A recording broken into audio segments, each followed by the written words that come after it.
you. I was praying, I was crying every night. Had to make it on my own, cause you.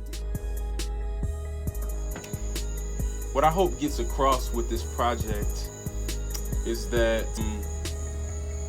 a relationship with God is for people like me who are wrestling with these experiences and these topics. I think that when people like me are in churches or when we are experiencing Christian faith,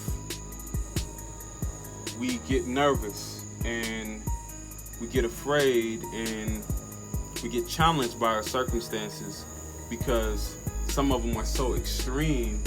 They make us feel like, man, can God really handle this? You know?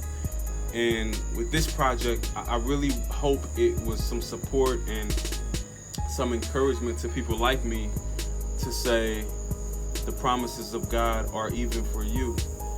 They're mostly for you. That if you're burdened, you know what I mean, and if you're broken down by the circumstances of life, if you're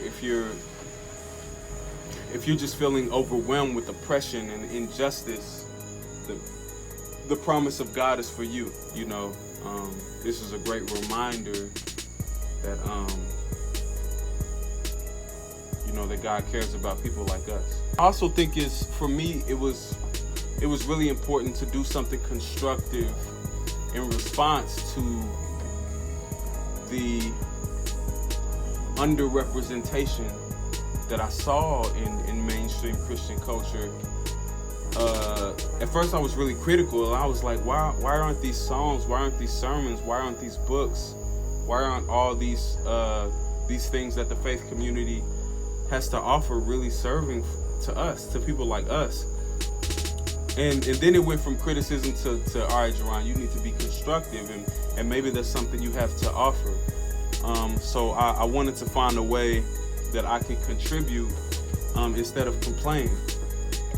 Because it's really hard to fault mainstream Christian culture for not serving those in minority culture, because our experiences are so different from what happens in mainstream culture. Some of the things we experience on a daily basis would really shock mainstream culture. And in a way, you kind of need people from minority culture to speak for minority culture and to serve minority culture because we understand. But in light of that, I just don't want mainstream Christian culture to give the impression that God is like that. That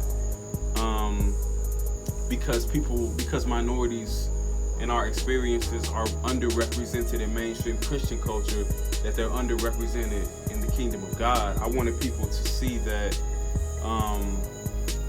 God meant what he said when he said the least shall be first, and that the promises of God are for us.